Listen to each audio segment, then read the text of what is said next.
The Lowland League, as we know it, is coming to an end. This is one of the biggest shake-ups and biggest restructures Scottish football has seen in years. I'm going to break everything down for you as best as I can in this video. There's a lot of changes to the restructure of the leagues. I've got a few exclusive interviews. There's not a huge amount of information out there, or graphics, or anything like that, so I've had to make a few myself, which has taken me a long time, but I'm hoping it lays everything out for you and explains in the best way possible the changes that are coming to Scottish football. The Lowland League is one of my favourite leagues in world football. In the early days, I built my channel on it, watching teams like Cumbernauld Colts, Kelty Hearts. We've made videos at Caledonian Braves, Gretna, Edinburgh City before they became a league club, Spartans before they became a league club. The first ever Rangers player I interviewed was at a Lowland League game. I've met Rangers legends at Lowland League games. The first trophy day I think we ever went to on this channel was the Lowland League Trophy Day, as Bonnie Rigg won it back in 2022. My first ever press pass for a Celtic game was in the Lowland League. We met Big Ange at a Lowland League game, where we got to know open goal guys like Cy Ferry and Slaney, and we've also seen a whole host of teams and covered multiple stories from this amazing division. This is how the fifth tier currently looks, but big changes are coming. For the last time ever,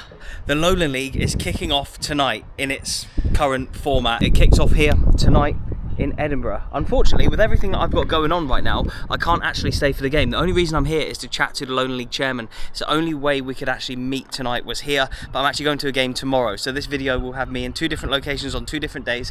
Here tonight to get the interview with the Lowland League chairman, and then tomorrow at an actual game.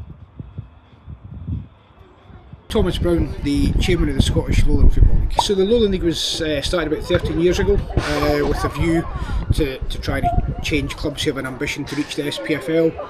Got together to try and put some pressure on the SFA to create a new league, which was finally created. So the Lowland League sits at Tier 5 along with the Highland League. We have one division currently of 16 teams. We have two guest clubs, which is Celtic and Hearts B team, and from season 26-27 we will expand to two divisions with a Lowland League East and a Lowland League West. Wow, okay, so that's big changes, isn't it? That obviously the league is splitting in two, and now the fifth tier is going to go from 2 leagues to 3 leagues, a couple of different regions. In your mind, is the fifth tier better placed having itself in the north, the east and the west, as opposed to like north and south? Yeah, I think for the last 5 or 6 years since the creation of the West of Scotland Football League, there's much more pressure being brought on the Lowland League because there are far too many clubs below the Lowland League for just one division of 16 teams. Yeah, okay. So having a split makes sense. It allows more teams to move between Tier 6 and Tier 5 and join Tier 5 Lowland League in the east or the west.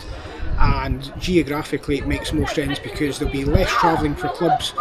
That'll benefit supporters. When it comes to midweek games, there'll be less travelling for supporters as well. So I think all in all it should be quite positive. And you mentioned the B teams there being guest teams. Will they still be involved going forward? So the current guest clubs, which is Celtic and Hearts, they have a 3-year agreement in place. We're into the second year of that now, and next season is their option. They have an option that they can stay for another season if they wish. Right, yeah. So as things stand, I'm not sure if they will continue, but they have an option to stay for a third season. But they are in for this season. Okay. How long was the process and who initiated it? So we became aware of this proposal from the Highland League, and I first became aware of that on the 19th of February when the Highland League contacted me to say that they have this idea. So they sent that to us, we discussed it at our board and agreed it was worthwhile taking forward as a discussion paper. It wwent forward to the Scottish FA. They set up a pyramid working group that had the Lowland League, Highland League, SPFL, SFA, East, West, South, the Midlands, and the Junior FA were there as well. I hope you're enjoying my primitive graphics here. It took me an age to make them, but I love doing it. Anyway, yeah, this is how the fifth tier looks right now. I love that teams now from the Dundee region, like the Midlands League, will now feed into the Lowland League East, along with the East of Scotland League clubs, because before they'd have fed into the Highland League. So imagine you're a team from Dundee, you'd much rather play a team from Fife or Edinburgh than a team from like up in Wick, and vice versa. Wick don't want to have to travel down to Dundee. The West of Scotland League and the South of Scotland League will now feed into the Lowland League West, and that leaves the two northern leagues, the North Caledonian League, which is like proper north of Scotland, and the North Region League, which is more like Aberdeen, they'll feed into the Highland League. I feel like logic has prevailed here in the lower rungs of Scottish football. We'll get on to promotion into the new Lowland Leagues in just a second, but how will promotion to the SPFL work? Well, that will remain largely the same. Team number 42, the worst team out of the entirety of the SPFL, will get a chance to save themselves in a playoff against either the Lowland League East winners, the Lowland League West winners, or the Highland League winners. Those three champions will go into a round-robin playoff for the chance to play Team 42. So we've essentially gone from 3 teams battling it out for that place in the SPFL to 4 teams battling it out. I, like many other fans, probably think that every single champion should be promoted, but it's SPFL clubs that make that vote and call. And for now, it's just one team that will potentially be relegated. Will champion clubs be promoted the other way then, into Lowland League East and Lowland League West? So as part of the changes that are coming for season 26-27, the Lowland League East, sitting underneath that division, will be the Midlands League and the East of Scotland Premier. Yep. And below Lowland League West will be the South of Scotland and the West of Scotland Premier. So after season 26-27, both the champion clubs from these leagues will be automatically promoted into Tier 5, so long as they have an entry-level licensing criteria and meet the membership criteria. So that's a change to currently the way it is, because there's a round-robin playoff, isn't there, into the Lowland League? Yep. Will there be any additional playoffs with clubs? So obviously you say that 2 will go down and 2 champions will come up, but will there also be like teams that finish like 3rd bottom or 4th bottom might be in a playoff with teams that finish 3rd or 4th in a Midlands League or a West of Scotland League? That's come up a couple of times, but in terms of the changes for 26-27, that is not a change that's coming. Okay. But who knows? You know, this process has been ongoing for about 4 or 5 months. There's nothing to say that once things have settled down next season, the season after and the season after that, that other proposals don't come forward. The SPFL can't make change without their members. The Lowland League's the exact same. The board can't introduce changes without clubs agreeing. So we've had a series of meetings with our clubs around the changes and the proposals, and with some kind of toing and froing and some adjustments requested and some kind of confirmations required, we ended up going to a vote with our members, and 14 clubs voted in favour, 1 against and 1 abstained. Okay. So Lowland League clubs widely are supportive of the changes. Just a side note, this season, with all the restructuring going on, there is no relegation from the Lowland League, but lots of quote-unquote promotions into it. Potentially 8 or 9 clubs from the West of Scotland League promoted into Lowland League West. Yeah, so it's a really big season now then for teams in the South of Scotland League, for the West of Scotland League, to finish as high up as possible, because you don't have to finish first now to get promoted. Yeah, it's all about finishing in like top 7 or 8. You need to finish in that top 7 or 8 to be unless you're in the South of Scotland League, top 2. Top 2. If they're licensed. If they're licensed, yeah. Yeah, okay, nice. Or be within the top 2 highest licensed clubs. So this is, apart from maybe the Lowland League starting, this is maybe one of the most pivotal seasons in Scottish Lowland League football, particularly in recent years. Yeah, absolutely. I mean, it's the biggest change that's come around in 13 years since the Lowland League was started. Yeah, nice. I'm looking forward to seeing kind of what happens. But what is your final message to the people watching this video, the fans of these lower league clubs? I'd say to fans, make sure you go out and support your clubs. Support them by going to games on a Saturday. Support them, join their committees. All these clubs are all run by volunteer committees, who are men and women who put a lot of time and effort into running these clubs. So go along, support your club, help them out if you can with anything, and enjoy the games. Perfect. Amazing. Interview done. That was really, really interesting. It feels so weird leaving a ground with the game about to start. This does not feel right in the slightest, but we've got a game in this video for you all. We're leaving Spartans right now. This feels odd. All the fans are turning up and I'm leaving. This is so weird. But yeah, the Lowland League does start this weekend. We love this league and we've got to complete this league this season. Good to see you both. You too, mate. You too. Regulars. See you at a lot of Lowland League games. What do you make of the proposed changes for next season? I'm not for it, to be honest. Right, okay. I think it's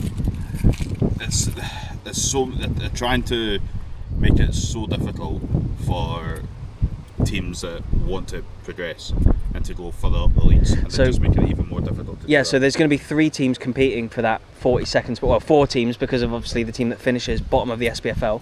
So I guess from that regard, I think that for me is probably one of the negatives, is that there's going to be a 3-way playoff plus the 42nd team for that spot.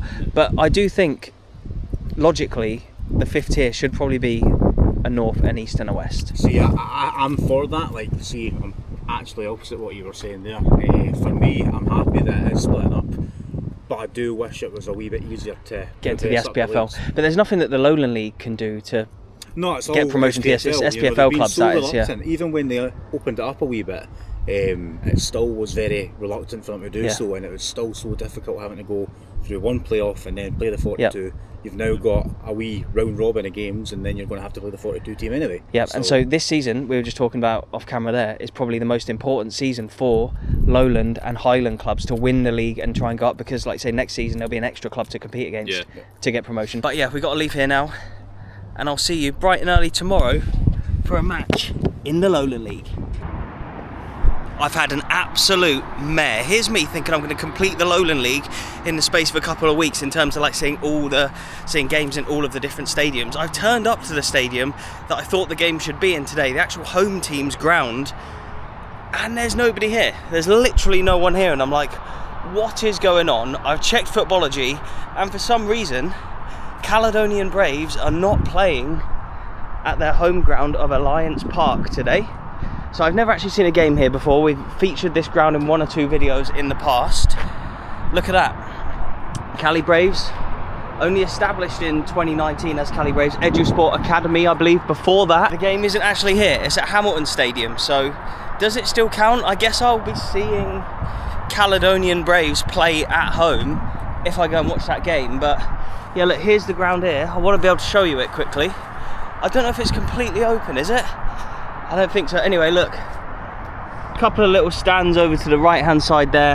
Astro pitch. It seems like there's some work being done on the pitch. Yeah, the pitch looks like it's maybe being relaid, or there's some sort of work going on. Anyway, Hamilton's only up the road, so we're cutting it a little bit fine here, but let's get there. Here we go, we've made it to Hamilton. It doesn't even look like there's any evidence of Hamilton anywhere around the stadium anymore, which is really, really sad. The club's in a dire situation. I might have to do a video on them very, very soon just to cover what's going on. I don't know a huge amount of the ins and outs of it, to be honest, but just being here right now and not seeing a Hamilton badge on the Hamilton Stadium, and knowing that Cali Braves and Clyde will have used this as a home stadium this season is crazy, and that Hamilton won't. It's just baffling. Anyway, I'm sure Cali Braves will be back at Alliance Park once the pitch stuff work that we saw is all sorted, but let's get in there. How much is a ticket? £8. £8, okay, cool. Let's cash here, mate. How many have you got here today? Just now, 5:15 at a push. Oh, okay. Is it? So what's happening at Alliance Park then? There's new pitches down. New pitch, I thought so. I thought the game was there today, so I went across and then Jones. didn't realise I've not seen a game there before. So yeah, there is no Hamilton stuff. This all used to be Hamilton pictures. Now it's all just pictures of like stadiums around the world. San Siro, Wembley, Principality.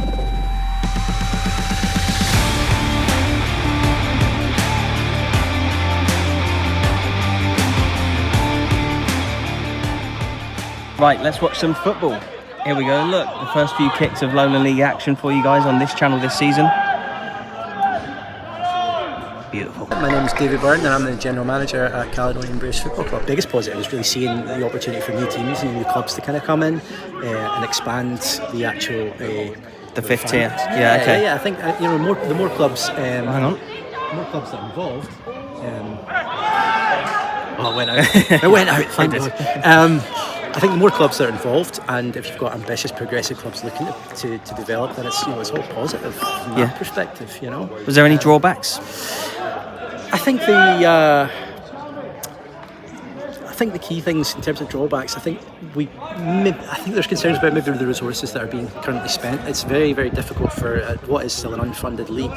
So currently you've got a governing body in the Lowland League governing 16 teams, whereas now it's going to like double over. Exactly. So that's obviously there's a stretch on resources there, and it is a largely kind of unfunded league compared to the SPFL. So that, I suppose there is concern there, but we need to make sure that is not to detriment to clubs. Ricky Waddle, the Cali Braves manager, one of the longest serving managers in all of Scotland.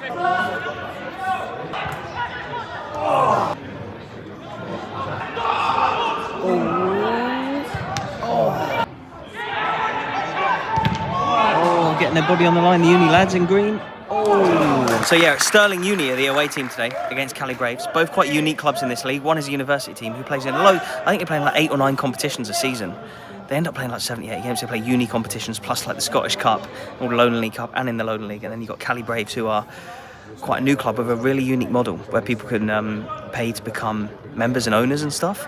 But they've never really had like a stadium of their own or a base of their own. They played down at in their early days. They now play in just outside of Motherwell. They're playing today in Hamilton. So 2 very unique teams. They're going forward again. Cali Braves. Oh, offside.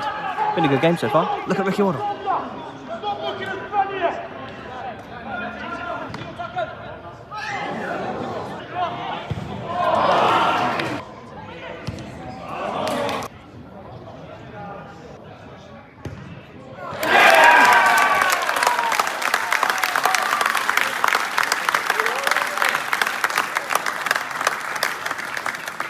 Decent goal, probably deserved actually from Cali Braves. They played well so far, had a good few chances. That's our first Lowland League goal of the season. Ooh,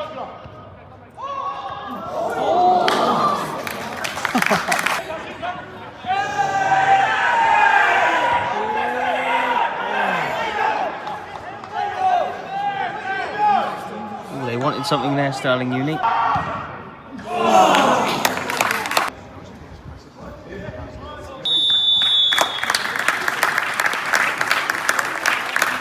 Chris, you are the founder of Cali Braves. Yep. Big changes coming for the Lowland League. What is your thoughts on it all? Oh, how long do we have? As long as half-time lasts. Oh, it's a divisive subject, to be fair. You know, I think with the Lowland League are always in a difficult position because you have so many ambitious clubs coming up from the west and the east and the south as well to a certain extent. So you came up through, isn't it? Yeah, we came up through the south. So obviously the idea is to try and offer every single club the same opportunities for promotion, but ultimately it's still a real challenge to get into the SPFL, isn't it? So that's where the bottleneck is, you know. So all for change if it's been well thought through and if it's to benefit the league.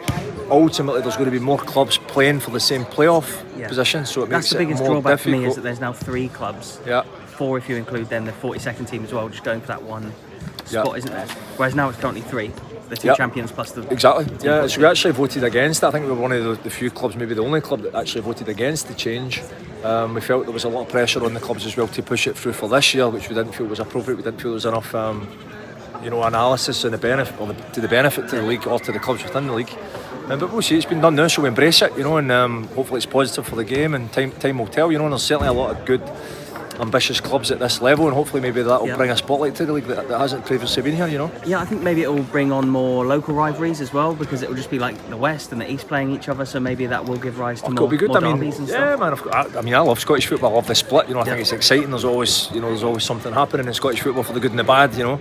And certainly in the Lowland League, it's a good, I don't know how many games you get to in the Lowland League. I know you went to a few Scottish Bride games last season. Yeah, I usually go to quite a few every year. But sure, and I know you were at Celtic before, so it's a good standard, you know. I think a lot of people overlook it. It's good value for money. It is, and it's a decent standard, and I guess everybody on their day can beat anybody else, and that's a good thing. I think when Celtic won the league, they kind of ran away with it, but since then, you know, it's been very open. The key words are ambition, incentive, and sporting meritocracy. You know, and I think the big challenge is that clubs have come into Tier 5, mostly into the Lowland League. Obviously, breaking a couple of years ago into the Highland, but there's been no club that's went back up. So clubs maybe in League 2 are looking at it and saying, well, if we go into Tier 5, we're getting into potentially the abyss. So the bounce back ability is no there. In the long term, it's better for these clubs to open up now. Yes, in the short term, you might get relegated easier. But it doesn't take much for you to have a bad season and get relegated. Of course. And then it's so much harder to come back now. Of course, that's the thing. You know, if there was more opportunities for clubs to come back up, I think it makes for a far more exciting product. But it's about money. Everything's about money. Just as I was packing up my laptop to get ready for the second half, it started and Cali Braves has scored with almost the first move of the half. 2-0 Cali Braves here.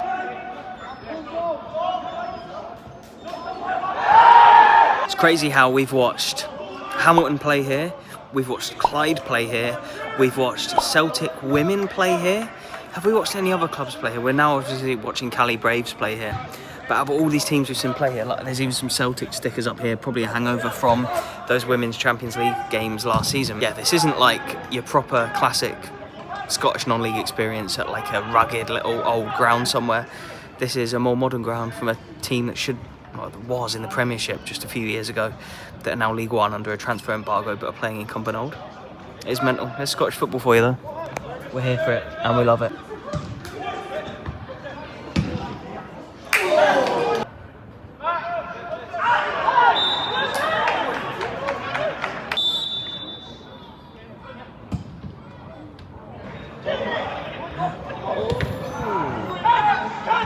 They're looking good, Cali Braves. Oh, should be an exciting season for them, particularly in the old pink socks. I'm all for that.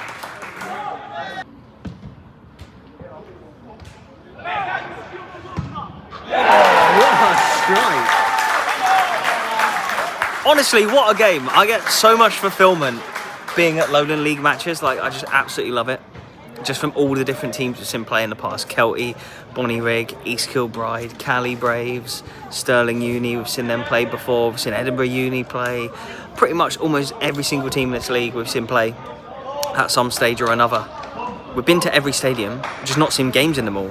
Been to civil service strollers, been to Gretna, just haven't seen actual games there.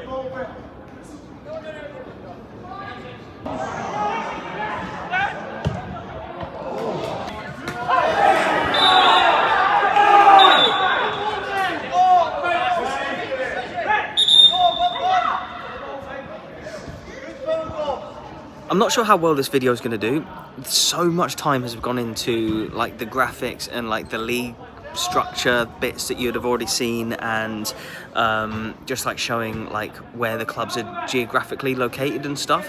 Plus I've been in Edinburgh last night, Hamilton today. I'm going to be editing all tonight and Sunday as well, probably, to get this done.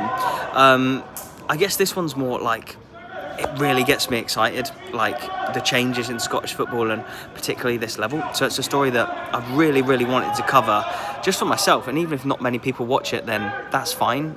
We're not seeing Celtic, we're not seeing Rangers, we're not seeing a massive team abroad or whatever. But if this level of football does mean a lot to you, if you go and watch it with your mates, if you are a local fan of one of the Lowland League clubs, or maybe you're a groundhopper from England or from Wales and you come up to Scotland a lot, or maybe you're a groundhopper in Scotland who supports one of the bigger teams, but you still go to a lot of Lowland League football, you just care about this level of football, because the algorithm may suppress this video because it doesn't have a big name team in the title. I'd just like to ask you, like, if you are invested in this level and you know other people are invested in this level, could you just share it with them? Yeah, if you could, just help me out and help this video out by sharing it, even just with one other person or with somebody who you know likes Lowland League football, or a few people, then it'd mean the world to me, and hopefully the leagues as well, and it helps and benefits everybody. So yeah, cheers people.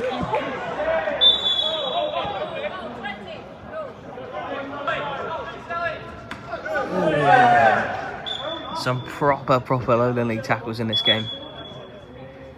Another yellow. There we go. Our first Lowland League game of the season complete. 3 goals, loads of feisty tackles. It's what we love about the Lowland League.